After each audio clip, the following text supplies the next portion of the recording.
नमस्कार, शिव भक्ति भंडार यूट्यूब चैनल में आप सभी का बहुत बहुत स्वागत है। तो भोलेनाथ से हमारी यही प्रार्थना है कि आप सभी का प्यार दुलार और आशीर्वाद हम पे बना रहे। तो कथा शुरू करने से पहले मैं अपने शिव गुरु के श्री कमल चरणों में कोटि कोटि प्रणाम करती हूँ। हर हर महादेव, जय माँ पार्वती।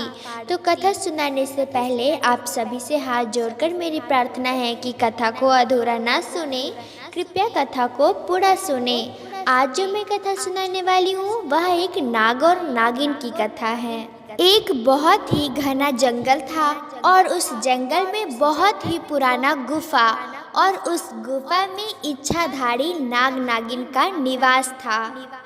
उस जंगल की गुफा में जितने भी नाग नागिन थे इच्छाधारी, सभी जो है उस गुफा में रखे हुए बहुत ही बहुमूल्य और जिसका कोई मूल्य नहीं हो अमूल्य नागमणि का रक्षा करते थे।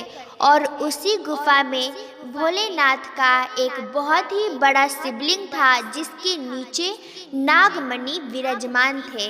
उस गुफा में वैसे तो ढेर सारे नाग नागिन थे, लेकिन उसमें से एक राजा और एक रानी थे, जिसमें नागराज का नाम मसूदन और नागरानी का नाम चंद्रकला था। मसूदन और चंद्रकला अपने आप को बहुत ही भाग्यशाली मान रहे थे कि उन्हें नागमणि का रक्षा करने का जिम्मेवारी उनके पूर्वज दे करके गए। मसूदन और चंद्रकला दोनों बहुत ही अच्छे से अपनी जिम्मेवारी को निभा रहे थे। जैसा कि हम सभी जानते हैं कि हर महीने पूर्णिया और अमावस्या आता जाता ही रहता है। एक बार क्या हुआ कि नाग पंचमी आने वाला था, तो उससे पहले अमावस्या आया। नागराज मसूदन और नागरानी चंद्रकला बहुत घबराई हुई थी। उनका मन बहुत ही बेचैन सा हो रहा था। वैसे इससे पहले भी कई अमावस्या आए थे, लेकिन इस बार पता नहीं उन्हें बहुत ही घबराहट महसूस हो रहा था, जैसे कि कोई अनहोनी होने वाली हो। जैसे ही अमावस्या आई नाग पंचमी से पहले, तो नागमणि की सारी शक्तियाँ विलुप्त हो गई। जबकि ऐसा हर साल नाग पंचमी आने से पहले अमावस्या की रात होता था। नागमणि की सारी शक्तियाँ विलुप्त हो जाती थी और नाग पंचमी के दिन ही वापस लौटती थी। पर इस बार मसूदन और चंद्रकला को लग रहा था कि जैसे कि नागमणि पर कोई खतरा मंडरा रहा हो। जैसे ही अमावस्या आया नागमणि की सारी शक्तियाँ विलुप्त हो गई। नागराज और नागरानी ने सभी नागों को बुलाया और उनसे कहा कि अब सब बारी बारी से नागमणि की रक्षा करेंगे, क्योंकि नाग पंचमी तक नागमणि में कोई शक्तियाँ नहीं हैं, तो इनका रक्षा हमें ही करना होगा। इस तरीके से नागराज और नागरानी सुरक्षा के लिए सभी नागों को लगा देंगे। 15 नाग रात में सुरक्षा करने के लिए तैनात रहते, जगे रहते, तो 15 नाग दिन में। नागराज और नागरानी तो पहले से ही बहुत परेशान थे। उनको बहुत ही घबराहट हो रहा था, जैसे कोई अनहोनी होने वाला है। तो उनका एक दिन मानो कि एक वर्ष जैसा लग रहा था। एक दिन तो बहुत अच्छे से कट गया, कोई खतरा नहीं मंडराई।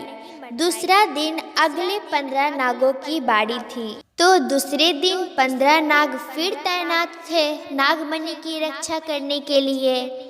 लेकिन उसमें से एक नाग को बहुत जोरों की प्यास लग गई, तो वह जंगल में एक नदी था, वहीं पे वह पानी पीने के लिए चला गया। वह प्यासा नाग जब नदी पर पहुंचकर पानी पी ही रहा था, उसी समय वहां पर एक तांत्रिक आ गया। और वहां पर जो तांत्रिक आया था वह कोई साधारण तांत्रिक नहीं था, बहुत ही तपस्वी तांत्रिक था।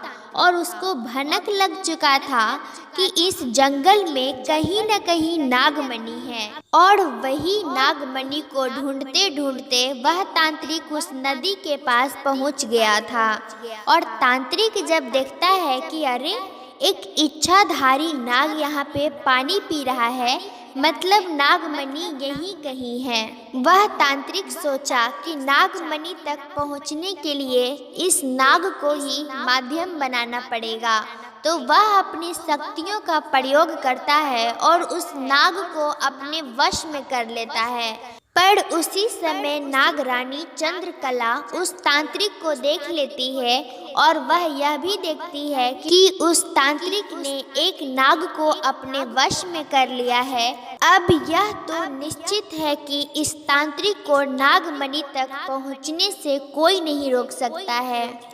नागरानी चंद्रकला दौड़ी दौड़ी जाती है, नागराज को सारी बातें बताती है। नागराज कहते हैं कि मुझे पता है हमें क्या करना है।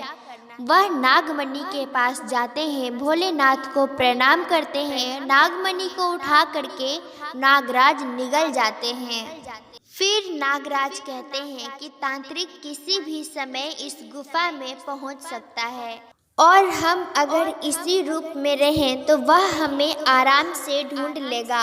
उसी समय नागराज और नागरानी गुफा से निकलते हैं और अपना रूप बदल लेते हैं।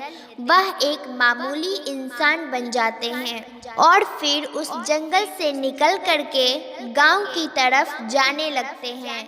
उसके बाद तांत्रिक उस नाग के साथ उस गुफा में पहुंचता है। वैसे तो बहुत सारे नाग उसका विरोध करते हैं, लेकिन वह अपनी शक्तियों से सभी नागों को मार देता है। जब वह गुफा के अंदर देखता है और देखता है कि नागमणि गायब है तो उसे बहुत ही गुस्सा आता है। तांत्रिक अपनी शक्तियों से तो पता लगा लेता है कि वह नागमणि कोई नाग निगल चुका है और अब वह इंसानी रूप में है, पर वह नाग अभी कौन सा रूप लेकर के रह रहा है और कहाँ पर है, तांत्रिक ये बात का पता नहीं लगा पाता है।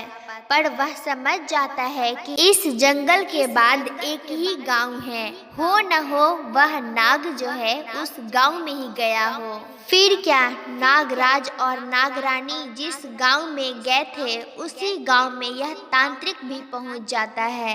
पर नाग पंचमी आने वाला था तो उस गांव में बहुत बड़ा मेला लगा हुआ था और उस गांव में मेला देखने के लिए अलग अलग गांव से भी लोग आए हुए थे, जिस कारण भीड़ बहुत ज़्यादा था। पर तांत्रिक के पास तो शक्तियाँ थी, वह पता लगा सकता था कुछ भी, तो वह पता लगाया, लेकिन उसे कहीं भी वह नाग नहीं दिखा, क्योंकि नागराज और नागरानी एक गरीब के भेष में गरीब की कुटिया में ही रह रहे थे। नागराज और नागरानी को मेला देखना तो था नहीं, वह मेला देखने थोड़ी ही ना आए थे, वह तो अपना सर छुपाने आए थे। वो दोनों तो बस ये चाहते थे कि इस तांत्रिक की बुरी नज़र से हम नागमणि को बचा कर रखें। तांत्रिक जब थक हार के बैठ गया और वह समझ गया कि इस मेले में कहीं भी वह नाग नहीं है, तो वह बहुत ही दिमाग लगाकर यह सोचा कि नाग जो है वह शिव मंदिर में तो ज़रूर जाएगा और इस गांव में एक ही शिव मंदिर है, तो मैं क्या करता हूँ कि वहीं जाकर अपना डेरा जमा लेता हूँ। मैं भी देखता हूँ कि वह नाग अपने भगवान से कब तक दूर रह सकता है और कितना दिन तक, और वहीं पे तांत्रिक जाकर के सच में अपना डेरा जमा लेता है। और मंदिर में जितने लोग भी भगवान शिव से दर्शन करने के लिए आते हैं, तांत्रिक सबको बड़े ही ध्यान से देखता था। तांत्रिक एक दिन देखा, 2 दिन देखा, 3 दिन देखा, 4 दिन देखा, 5वें दिन भी वही काम कर रहा था। मंदिर में आने जाने वाले लोगों को बड़े ही ध्यान से देख रहा था, लेकिन अभी तक नाग का तलाश उसका खत्म नहीं हुआ। नाग को वह ढूंढता ही रहा। 5वां दिन नागरानी शिव मंदिर पहुंची। जब वह देखी कि तांत्रिक तो यहाँ पहले से ही बैठा हुआ है नागराज के इंतजार में, तो वह उल्टे पांव लौट आई और नागराज को सारी घटना बताई कि तांत्रिक बहुत ही शक्तिशाली है और वह अपने शक्तियों के बलबूते पर हर भक्त को आने जाने वाले शिव मंदिर में सभी को वह ध्यान से देखता है कि उसमें से कौन आप हैं। नागरानी रोने लगती है कि वह दुष्ट और पापी तांत्रिक आपको जीने नहीं देगा, वह आपको मार देगा। तो नागराज कहते हैं कि तुम चिंता मत करो, भगवान भोलेनाथ है ना हमारी रक्षा करने के लिए, और फिर अगर यह नागमणि की रक्षा करते करते मेरी मृत्यु भी हो जाए तो मुझे इस बात का कोई गम नहीं रहेगा। बस किसी तरह नाग पंचमी तक हमें उस तांत्रिक के दृष्टि से दूर रहना होगा। नाग पंचमी आने को बस 2 ही दिन बचा था तो तांत्रिक सोचा कि वह नाग लगता है यहाँ नहीं आने वाला है, मुझे एक बार पूरे गांव का चक्कर लगाना होगा। और वह तांत्रिक जो है पूरा गांव का चक्कर लगाने लगा और वह 2 दिन तक पूरे गांव को चक्कर लगाया। इस बात से नागराज और नागरानी बिल्कुल भी अनजान नहीं थे, वह दोनों किसी तरीके से उस झोपड़ी में छुपे हुए थे। आखिर नाग पंचमी का दिन आ ही गया और तांत्रिक फिर से वह शिव मंदिर में जाकर के बैठ गया। वह सोचा आज तो वह नाग जरूर आएगा यहाँ पर। इधर नाग पंचमी के दिन नागराज उस नागमणि को उगलते हैं और नागिन को देते हैं। नागरानी उसे निगल लेती है। नागराज नागरानी को कहते हैं कि इस नागमणि को इनके स्थान पर पहुंचाने का जिम्मेवारी अब तुम्हारा है और मैं उस तांत्रिक के पास जा रहा हूँ। नागरानी बहुत रोने लगती है कि आप मत जाइए, आपको वह मार देगा। लेकिन नागराज उसे कहता है कि उस तांत्रिक का ध्यान भटकाने के लिए मुझे उसके पास जाना ही होगा, नहीं तो नागमणि जैसे ही तुम्हारे साथ इस गांव से बाहर निकलेगा उस तांत्रिक को पता चल जाएगा और वह तुम्हारा पीछा करने की कोशिश करेगा। इधर नागरानी नागराज की आज्ञा मान करके नागमणि लेकर के वह जंगल की ओर चल पड़ती है और नागराज स्वयं उस मंदिर में चले जाते हैं जहाँ पे तांत्रिक नागराज का इंतजार कर रहा था। तांत्रिक नागराज को देखते ही पहचान गया कि अरे यह तो वही नाग है जिसका मैं इतना दिन से इंतजार कर रहा था, जिसको मैं इतना दिन से ढूंढ रहा था। वह बहुत खुश हो जाता है। तांत्रिक नागराज से कहता है कि तुम अपना जीवन चाहते हो तो नागमणि जल्दी से उगलो और मुझे दे दो। नागराज कहते हैं तुम्हें जो करना है वो कर लो, लेकिन नागमणि तुम्हारे जैसे दुष्टों के हाथ कभी नहीं आएगा। नागराज की ऐसी बातें सुनकर तांत्रिक को बहुत गुस्सा आता है और वह अपने शक्तियों से नागराज को तरपाने लगता है। नागमणि की शक्तियाँ जब से विलुप्त हुई थी तब से नागराज में भी कोई शक्ति नहीं बचा था। अब नागराज में शक्ति तभी आएगा जबकि नागमणि अपने स्थान पे विराजमान हो जाएंगे। तो नागराज में तो कोई शक्ति था नहीं, जिसके कारण वह तांत्रिक के शक्तियों से लड़ नहीं पा रहे थे और तांत्रिक उन्हें बहुत सता रहा था। नागराज बस तड़प रहे थे और वह कर भी क्या सकते थे।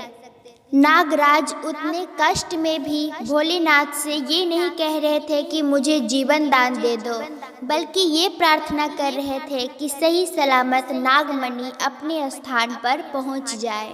इधर नागरानी उस गुफा तक पहुंचती है और भगवान शिव का जो बड़ा सा शिवलिंग था उसके नीचे नागमणि की स्थापना कर देती है। नागमणि जैसे ही अपने स्थान पर विराजते हैं उनमें शक्तियां आ जाती है और जैसे ही नागमणि में शक्ति आती है नागराज में भी शक्ति आ जाता है। नागराज को जैसे ही लगता है कि उनकी शक्तियां उनमें वापस लौट गई है, वह समझ जाते हैं कि नागमणि अपना स्थान पर पहुंच चुका है। नागराज अपनी शक्तियों से उस तांत्रिक से लड़ते हैं और फिर वह तांत्रिक हार जाता है। उसका कोई भी शक्ति नागराज के सामने नहीं चल पाता है और अंत में वह भागने लगता है, पर नागराज उसे पकड़कर उसको डस लेते हैं और तांत्रिक का वहीं पे मृत्यु हो जाता है। इधर नागमणि की शक्तियाँ जैसे ही वापस लौटी थी, जो भी नाग उस गुफा में मरे पड़े थे वो सारे नाग जीवित हो जाते हैं और फिर खुशी खुशी रहने लगते हैं। नागराज और नागरानी जीवन भर वैसे ही पहले की तरह ही भगवान शिव की उस गुफा में जो शिवलिंग विराजमान थी उनकी पूजा करते हैं और नागमणि की भी पूजा करते हैं और जीवन भर नागमणि की सुरक्षा भी करते हैं। कथा को ध्यान पूर्वक सुनने के बाद अंत में हमें यह लिखना बिल्कुल भी ना भूलें कि यह कथा आपको कैसा लगा। तो अंत में प्रेम से बोलिए हर हर महादेव, घर घर महादेव।